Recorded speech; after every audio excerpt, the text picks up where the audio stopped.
Hello dear students, इस video में बच्चों हम वर्ण विचार के बारे में पढ़ेंगे कि वर्ण विचार में वर्ण के बारे में पढ़ेंगे कि लेटर्स जिसको हम बोलते हैं कि वर्णों के मिलने से शब्द बनते हैं और शब्दों के मिलने से वाक्य बनते हैं। तो बहुत सारे वाक्यों को मिलाकर हम कहानी, निबंध, नाटक इस सब साहित्य की रचना करते हैं। तो इस तरह से किसी भी भाषा का निर्माण होता है।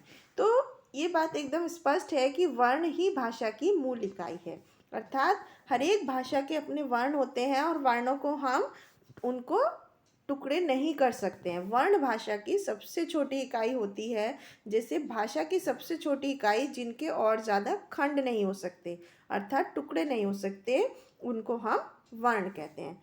इसके बाद हम पढ़ते हैं बच्चों वर्णमाला के बारे में। वर्णमाला क्या होती है? वर्णों के एक क्रमबद्ध समूह को हम वर्णमाला बोलते हैं।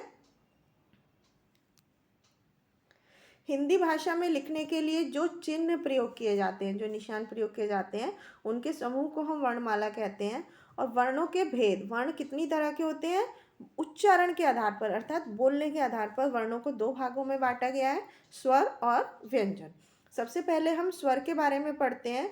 जिन वर्णों अर्थात ध्वनियों का बोलते समय वायु मुंह से बिना किसी रुकावट के बाहर आ जाती है, उन्हें हम स्वर कहते हैं। हमारी हिंदी भाषा में 11 स्वर हैं, जो कि अ, आ, ई, उ, री, ए, ऐ, ओ, औ। इनको हम स्वर बोलते हैं। इसके बाद हम स्वर के भेद पढ़ते हैं। स्वर तीन तरह के होते हैं बच्चों, ह्रस्व स्वर, दीर्घ स्वर और प्लुत स्वर। ह्रस्व स्वर कौन से होते हैं? जिनको बोलते समय सबसे कम समय लगता है, उन्हें हम ह्रस्व स्वर कहते हैं। ये चार वर्ण अ, आ, उ और री, इनको हम ह्रस्व स्वर बोलते हैं। और दीर्घ स्वर होते हैं जिनको बोलने में ह्रस्व स्वरों से लगभग 2 गुना समय लगता है, उन्हें हम दीर्घ स्वर कहते हैं।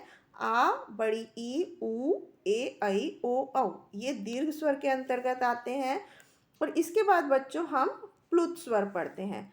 प्लुत स्वर में उच्चारण में ह्रस्व स्वर के उच्चारण से लगभग 3 गुना समय लगता है, तो उन्हें हम प्लुत्व स्वर कहते हैं। प्लुत स्वर लिखते समय स्वर के आगे हिंदी की गिनती का 3 ऐसे लिख दिया जाता है, जैसे ओम, अ। तो अब हिंदी में इसका प्रयोग नहीं किया जाता है। अब हम मात्राओं के बारे में पढ़ते हैं बच्चों। मात्राएं, अ स्वर के अलावा जितने भी स्वर होते हैं, वो जब व्यंजनों के साथ मिलते हैं तो स्वर अपने पूर्ण रूप में नहीं लिखे जाते, बल्कि उनकी जगह पर कुछ मात्राएं लगाई जाती हैं। जैसे अ की कोई मात्रा निशान नहीं होता। आ के लिए हम आ का डंडा यूज़ करते हैं, तो जब हम किसी व्यंजन क में ऐड करेंगे तो का बन गया। इसे हम व्यंजन के सीधे हाथ पर लगाते हैं। छोटी ई, इसकी मात्रा का ये निशान होता है और ये किसी भी व्यंजन से पहले लगाई जाती है। बड़ी ई की मात्रा को हम इस निशान से दिखाते हैं और ये व्यंजन के बाद में लगाई जाती है। इसी तरह से हर एक स्वर के लिए एक मात्रा निर्धारित है। छोटे ऊ को हम इस निशान से, बड़े ऊ को इस निशान से और री को इस निशान से दिखाते हैं, और ये तीनों हमें व्यंजन के नीचे की तरफ लगानी होती हैं। इसके बाद ए, आई और ओ, इनको हम इन मात्राओं से दिखाते हैं, और ए और आई की मात्रा व्यंजन के ऊपर की तरफ लगाई जाती है और ओ और औ की मात्रा व्यंजन के सीधे हाथ पर लगाई जाती है। इसके बाद अनुस्वर और अनुनासिक और विसर्ग। अनुस्वार के लिए अंक की बिंदी, अनुनासिक चंद्र की बिंदी और विसर्ग में 2 बिंदी इस तरह से लगाई जाती है। अंक की बिंदी और चंद्र बिंदी व्यंजन के ऊपर की तरफ लगाई जाती है और विसर्ग व्यंजन के सीधे हाथ पर लगाया जाता है, और अ को हम व्यंजन के सीधे हाथ पर लगाते हैं। तो इस तरह से बच्चों हम स्वर को मात्राओं के थ्रू दिखाते हैं। इसके बाद हम पढ़ते हैं अयोगवाह या आफ्टर साउंड। तो कुछ ऐसी ध्वनियाँ होती हैं, ऐसी आवाज़ें होती हैं जो ना तो स्वर होती हैं और ना ही व्यंजन होती हैं, तो इनको हम अयोगवाह बोलते हैं। अयोगवाह का मतलब होता है जो योग ना होने पर भी साथ रहे। तो ये 3 तरह के होते हैं, अनुस्वार, अनुनासिक। अनुस्वार क्या होता है? जब किसी वर्ण को बोलते समय हवा नाक से बाहर निकलती है तो उस वर्ण के ऊपर बिंदु लगा दिया जाता है, जैसे अंगूर, हंस, चंचल, गंगा, इस तरह से। अनुनासिक क्या होते हैं? जिन वर्ण को बोलते समय हवा मुंह और नाक से बाहर निकलती है तो उस वर्ण के ऊपर हम चंद्र बिंदु यानी कि चंद्र बनाकर उसके ऊपर बिंदी लगा देते हैं। इसको हम अनुनासिक बोलते हैं, जैसे आँख, पूंछ, मूंछ, दांत आदि। जिस भी वर्ण के ऊपर मात्रा आती है उसे हम बिंदु लगा देते हैं, जैसे मैं, है, में।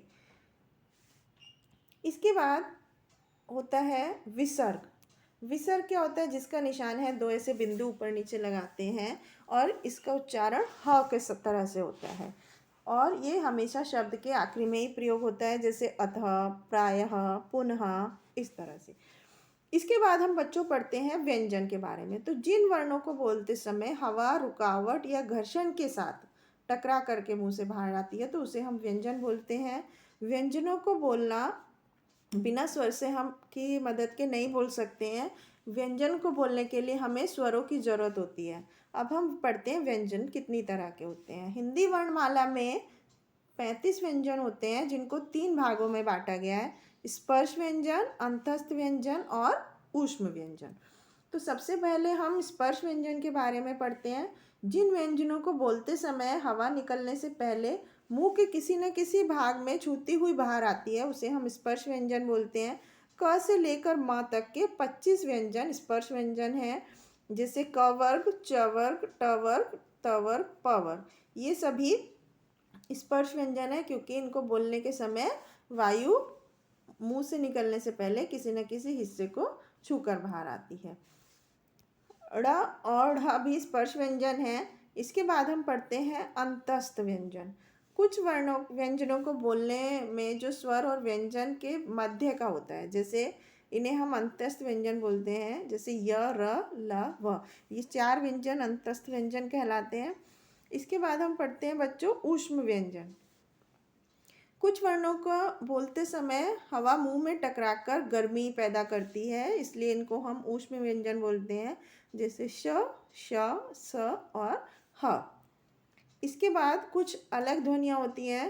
हिंदी भाषा में कुछ विदेशी ध्वनियाँ भी आ गई हैं जिनको हम आगत ध्वनियाँ भी कहते हैं।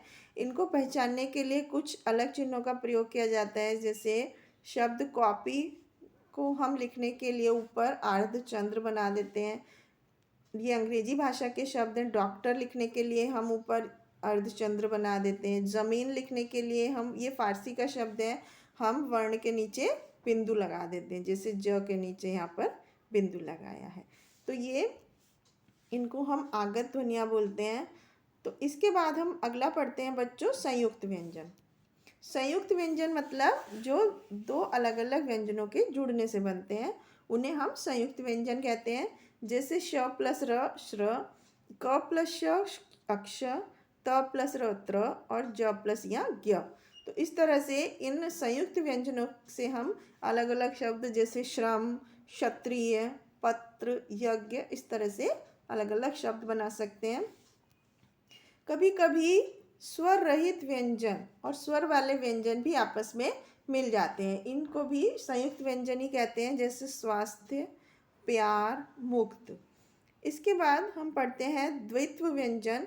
जब एक जैसे दो व्यंजन आपस में मिल जाते हैं तो उन्हें हम द्वित्व व्यंजन कहते हैं, जैसे क और क मिलकर चक्का, मक्का, बच्चा, बिल्ली, इस तरह से इनको हम द्वित्व व्यंजन कहते हैं।